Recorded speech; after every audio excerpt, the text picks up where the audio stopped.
I never believed in superstitions or urban legends, but what I experienced on that fateful night changed everything. It was a dark and moonless night, the kind that breeds terror.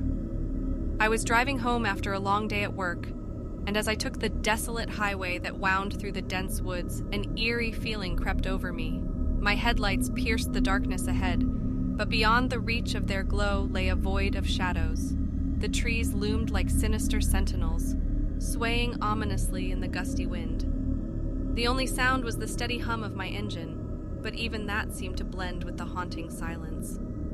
As I drove deeper into the forest, the unease grew into full-blown fear. The road seemed endless, and every twist and turn felt unfamiliar, as if the very landscape itself was conspiring to lead me astray. A sense of being watched clung to me like a sinister presence, and my heart pounded in my chest. Then, out of nowhere, a figure appeared in the distance. A hitchhiker standing at the side of the road, their silhouette barely visible in the dim glow of my headlights. I hesitated for a moment, my instincts warring with a desire to be helpful. But something about the figure made me shiver, and I decided against stopping. As I passed by, I stole a glance in my rearview mirror.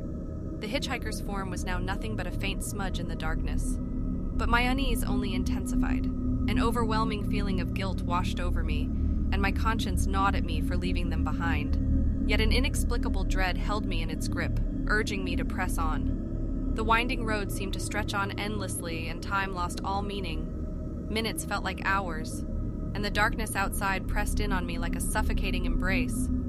I tried to focus on the road, but the sense of disorientation only grew, and I found myself questioning whether I was still on the same highway. Then my headlights flickered, and I cursed under my breath. Panic surged through me as I desperately scanned the dashboard for any signs of trouble.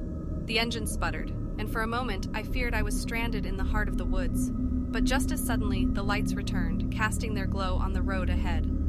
To my horror, the highway was now lined with crosses, each marking a tragic accident that had occurred on this very stretch of road. My heart pounded wildly as I realized that I was no longer alone. The hitchhiker was back, standing by one of the crosses, their eyes locked on